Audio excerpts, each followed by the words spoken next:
কিচ্ছা toons.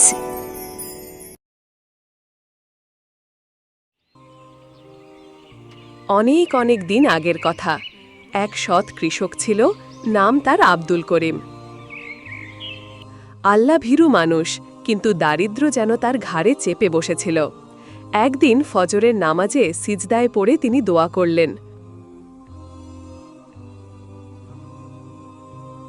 সারা জীবন পরিশ্রম করে চলেছি, তবুও সংসারে পরিবর্তন আনতে পারিনি। হে দয়াময় আল্লাহ, তুমি ছাড়া আর কে আছে? তুমি আমার রান্নাঘরের চুলার ওপর ধন দৌলত দাও। তাকদিরে হয়তো শুধু কষ্টই আছে।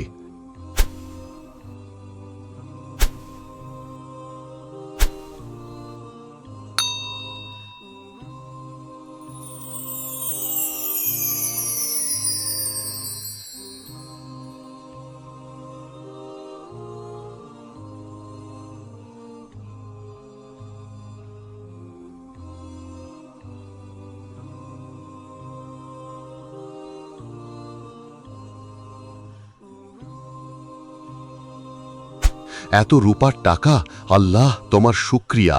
আমি চুলার ওপর টাকা চেয়েছিলাম, মাঠের নিচে নয়। আমি এটা নেব না।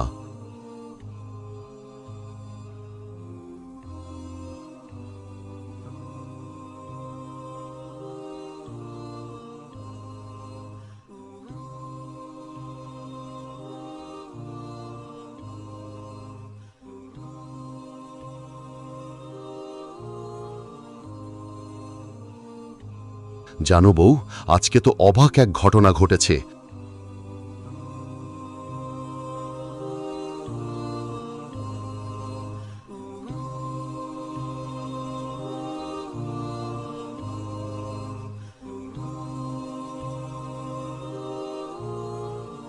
এত বোকা কেউ হয়?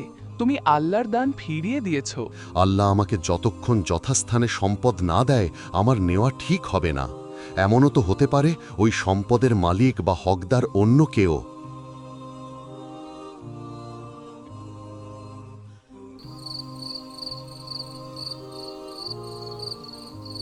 টাকাগুলো নিয়ে আসো, অর্ধেক তোমার, অর্ধেক আমার।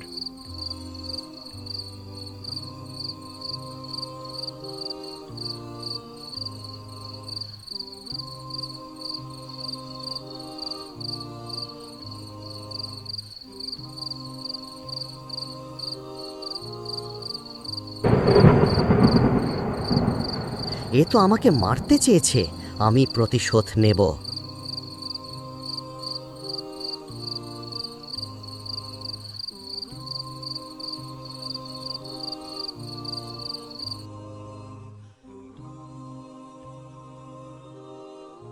এই যে চুলার ওপর তো রূপার টাকা। আল্লাহ, তুমি তো মহান। তুমি আমাকে সঠিক স্থানে পুরস্কৃত করেছ। আমি কখনো কলস চাইনি, আমি চাইছিলাম আল্লাহর সন্তুষ্টি। সত্যবাদিতা সবসময় জয়ী হয়। যিনি ধৈর্য ধারণ করেন, আল্লাহ তাকে কখনো ঠকান না।